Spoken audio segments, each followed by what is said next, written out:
एक छोटे से गांव में अली नाम का एक दुकानदार रहता था। उसकी एक छोटी सी करियाने की दुकान थी जो गांव के चौक में वाक़ थी। दुकान बड़ी नहीं थी, मगर अली की ईमानदारी की वजह से दूर दूर से लोग उसकी दुकान पर खरीदारी करने आते थे। गांव के लोग कहते थे कि अली की दुकान पर कभी धोखा नहीं मिलता। अली हर रोज सुबह फजर की नमाज के बाद दुकान खोलता। वो दुकान साफ करता, सामान तरतीब से लगाता और गाहकों का मुस्कुराकर इस्तकबाल करता। अगर कोई गरीब आदमी पैसे कम होने की वजह से परेशान होता तो अली उसे उधार भी दे देता और कभी सख्ती से पैसे वापस न मांगता। एक दिन गांव में एक नया आदमी आया।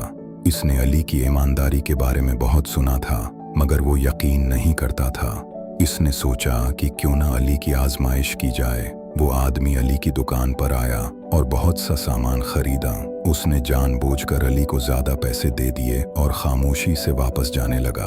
अली ने फौरन पैसे गने तो उसे मालूम हुआ कि ग्राहक ने 100 रुपए ज्यादा दे दिए हैं। वो फौरन दुकान से बाहर निकला और आवाज दी, भाई साहब, आपके पैसे ज्यादा रह गए हैं। वो आदमी हैरान होकर रखा और बोला, मैं तो देखना चाहता था कि आप वाकई ईमानदार हैं या नहीं। आज मुझे यकीन हो गया कि आप सच्चे इंसान हैं। अली मुस्कुराकर बोला, रिज़्क अल्लाह देता है, धोखा देकर कमाई गई दौलत कभी बरकत नहीं लाती।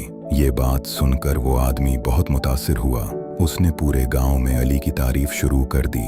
कुछ ही दिनों में अली की दुकान पहले से ज्यादा मशहूर हो गई। लोग सिर्फ सामान खरीदने नहीं बल्कि उसकी अच्छी बातें सुनने भी आते थे। एक दिन एक बूढ़ी औरत दुकान पर आई। उसके पास पैसे कम थे, मगर घर में खाने को कुछ न था।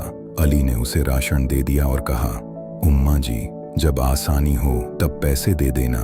बूढ़ी औरत की आंखों में आंसू आ गए और उसने दुआ दी, बेटा, अल्लाह तुम्हें हमेशा कामयाब रखे।